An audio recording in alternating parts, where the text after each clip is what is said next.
విడు మొరటోడు అని వాళ్ళు వీళ్ళు ఎన్నెన్ని అన్న పసి పిల్లవాడు నవ్వాడు.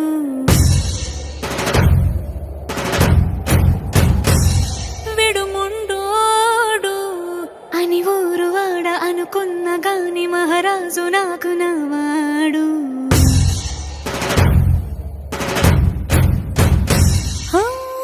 మాట పెడుసైనా మనసులో వెన్న రాయిలా ఉన్నవాడిలోన తెలుసును నాకన్నా చూసేకి అగ్గిరవ్వ మాదిరి